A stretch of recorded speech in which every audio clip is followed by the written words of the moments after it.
Hello সবাইকে, Setu's blog পরিবারের সবাইকে অনেক স্বাগত আর ভালোবাসা জানিয়ে নতুন একটা সকাল, নতুন একটা দিন আর নতুন একটা ব্লগ শুরু করছি।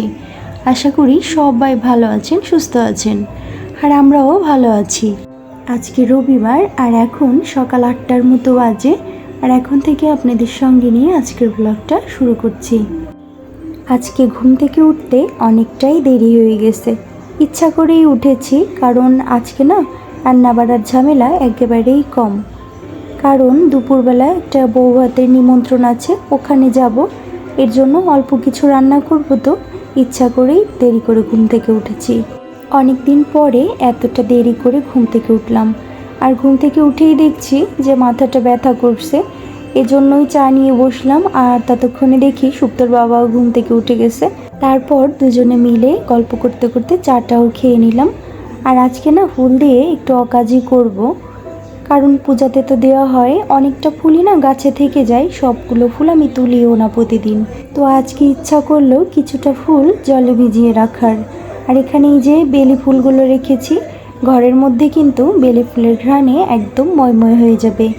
আর নীলকণ্ঠ ফুলটা রাখলাম দেখার সৌন্দর্যের জন্যে, সাদার মধ্যে ব্লু কালার, বেশ সুন্দর লাগছে কিন্তু। আর এই যে কুশানগুলো দেখছেন, এগুলো কিন্তু আমার নিজের হাতে তৈরি করা, মানে সেলাই করা। উপরে যে কাজটা, এটা কিন্তু আমি করেছি। প্রথমে দেখলেন যে কমলা কালারটা, ওই ডিজাইনটা কিন্তু তুলেছিলাম, তারপর দেখি যে মন মতো হচ্ছে না, এই কারণে এই যে পরে আবার এই ডিজাইনটা তুলেছি। আর আমার কাছে না সবগুলোর মধ্যে এই হলুদটাই বেশ সুন্দর লাগছে। 3টে করা হয়েছে আর ওই কমলাটা আবার খুলে করব। আর এখানে এই যে আরও 4টে কিন্তু রয়ে গেছে। এই হাতের কাজের এই কুশান খাবারগুলো কিন্তু সহজেই কিনে নেওয়া যায়। তারপরেও আমি যেহেতু হাতে কাজ করতে পারি, আমার কিন্তু নিজে হাতে কাজ করতেই খুব ইচ্ছা করে। আগে না অনেকটাই কাজ করতাম হাতে, কিন্তু এখন করাই হয় না, কারণ সময় তো তেমন পাই না। তো খুব ইচ্ছা করলো যে এই কুশান খাবারগুলো সেলাই করব, তো এই ভেবেই করা। আর এইদিকে মশলাগুলো কিছুদিন ধরেই এনে রেখে দিছে, আর আমার না মনেই থাকে না রোদে দিতে। আজকে যেহেতু সকাল সকালই মনে পড়ে গেছে, এজন্য আগে রোদে দিয়ে আসি, না হলে পরে আবার ভুলে যাব। যেদিন দেখবেন যে রান্নার ঝামেলা কম, সেদিন কিন্তু বাড়তি কাজ অনেক কিছুই করা যায়। তবে সংসারে যদি 2-3জন লোক থাকে কাজ করার, তাহলে দেখবেন যে রান্না করে তার কাজগুলোই বেশি মনে হয়, আর যে সব কিছু গুছিয়ে দিবে তার কাজের কোনো নামই থাকে না। উল্টো আরও যে রান্না করবে সে এমনই একটা ভাব করবে যে যে গুছিয়ে দিচ্ছে সে হয়তো কোনো কাজই করে না, শুধু শুয়ে আর বসে কাটায়। আর আশেপাশের কিছু লোক তো থাকবেই খোঁচা দেওয়ার জন্য, তাদের কিন্তু ভালোই লাগে মানুষকে খোঁচাখাচি দিতে, তারা সব সময় কিন্তু প্রস্তুত থাকে ওই কাজটা করার জন্যই। আর আমার মনে হয় ওই খোঁচা দেওয়া মানুষগুলো থেকে দূরে থাকাই সবচেয়ে ভালো। এই ব্যাপারটা আমার সাথে না হয়ে থাকলেও কিন্তু বেশিরভাগ ফ্যামিলিতেই হয়ে থাকে। আর খুব খারাপও লাগে কিন্তু, কারণ সবাই যদি যার যার কাজগুলো ভাগ করে হাসি মুখে করে, তাহলে কিন্তু এসব সমস্যা আর হয়ই না। কিন্তু তাহলে তো হবে না, কারণ আমরা মানুষেরা সমস্যা সৃষ্টি করতেই বেশি পছন্দ করি। এজন্য সমস্যাগুলো সৃষ্টি করে আমরা নিজেরাই নিজেদের জীবনটাকে এতটা জটিল করে ফেলি। আমার অনেকগুলো কাজই শেষ হয়ে গেছে, আর আমার সব কাজই যে আমি ক্যামেরার সামনে ধরি তা কিন্তু নয়, ক্যামেরার সামনে ধরা ছাড়াও কিন্তু আমি অনেক কাজই করি, কারণ একটা সংসারে কাজ কিন্তু কম থাকে না, সব কিছুই যে ক্যামেরার সামনে ধরা যায় তাও না। তো এই যে যাই হোক, 1-2টা করে সকালের সব কাজ করে নিলাম, আর কিছু বাড়তি কাজও করে নিলাম। এরপরে চলে যাব রান্নাঘরে, আর রান্নাঘরে যে তরকারিগুলো কাটার ছিল সেগুলোও কেটে রেখে আইছি।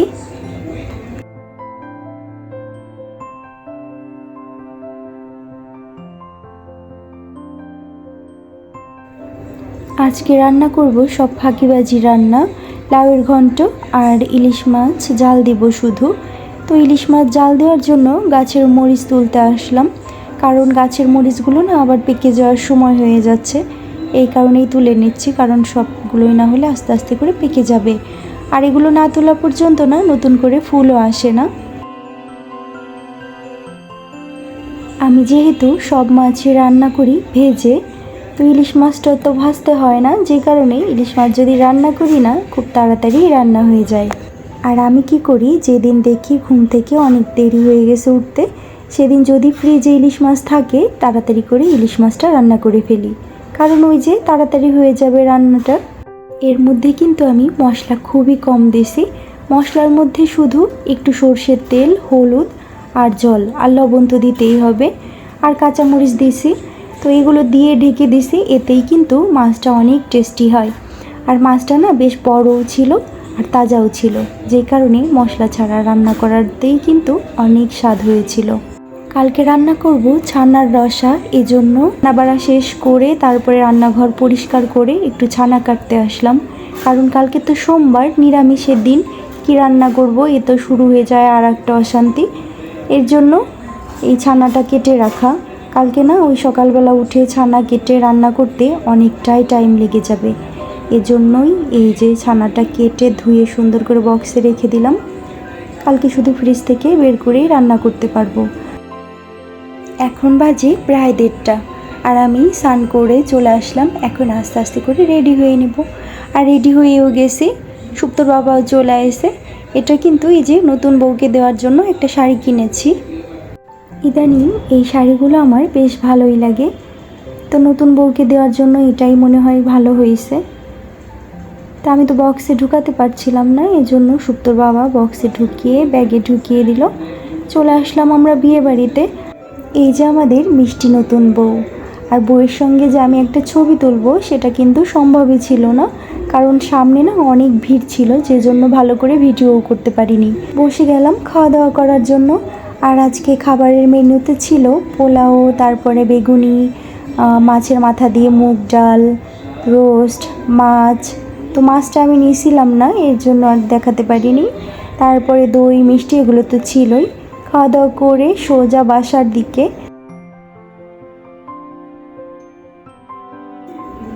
এখন বিকেলবেলা, আর আমি সুপ্ত বের হয়ে গেছি অনেক দিনের আরাম কাটিয়ে। তারপরে কিন্তু আজকে থেকে আবার সেই পুরনো জীবন শুরু করলাম, মানে সুপ্তর পড়াশোনা পুরো দমে আবার শুরু হয়ে গেছে। আর আমি দিনগুলো একটু বেশি তাড়াতাড়ি শেষ হয়ে গেল। আজকে তো পূর্ণিমা, আর দেখেন আকাশে কি সুন্দর একটা চাঁদ উঠেছে। আমার না চাঁদের আলো খুবই ভালো লাগে। জ্যোৎস্না রাতে মনে হয় যে না ঘুমিয়ে জ্যোৎস্নায় বসে থাকি সারা রাত। সন্ধ্যাবেলা সুপ্তর বাবা তালকুই নিয়ে আসলো বাসায়, আর এই ফলগুলো না দেখতে দেখতেই কিন্তু শেষ হয়ে যায়। মনে হয় কি আত্মা ভরে খেতেও পারি না। যেমন লিচু, তরমুজ, তারপরে তালকুই, এগুলো না আমার বেশ ভালো লাগে। তো দেখতে দেখতেই কিন্তু এগুলো খুব তাড়াতাড়ি শেষ হয়ে যায়।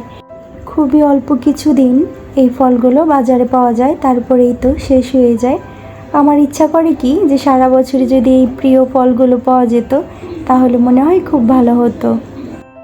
সুপ্ত আর সুপ্তর বাবা দুজনে খাওয়া শুরু করেছে, আর আমি এই যে খোসা ছাড়িয়ে দিচ্ছি।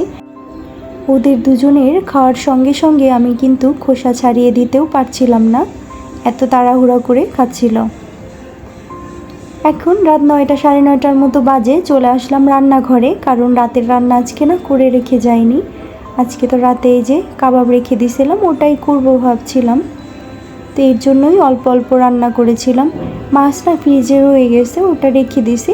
দেখা গেল কালকে সোমবার, মঙ্গলবারে সকালবেলা বের করলে ইলিশ মাছ কিন্তু ফেনা ভাত দিয়ে ভালোই লাগে, তো তাই করব ভাবছি। আর এদিকে আজকে রুটি বানাবো আর ওই কাবাবগুলো ভাজবো, তো এ দিয়েই রাতের খাওয়া হয়ে যাবে। তবে আজকে কিন্তু একদমই নতুন একটা খাবার করছি, সেটা হলো চালের রুটি। আমি না এই জীবনের প্রথম চালের রুটি করছি। ভাবছিলাম কি কেমন না কেমন হবে, খেতে ইচ্ছা করে কিন্তু কোনো দিনই করা হয়নি। তো আজকে আবার মায়ের কাছ থেকে শুনে তারপরে করলাম। তো বেশ ভালোই হয়েছে, বেশ নরমও হয়েছে। গরম জল দিয়ে চালের গুঁড়োটা মেখে নিয়েছিলাম, যে কারণে বেশ নরম হয়েছে। আমি তো প্রথমে ভেবেছিলাম চালের রুটি করা অনেক কঠিন, কিন্তু না, একেবারেই তা না। নর্মাল রুটি যেভাবে বানাই ঠিক সেভাবেই বানাইছি, আর খুব কম সময়েও কিন্তু হয়ে গেছে।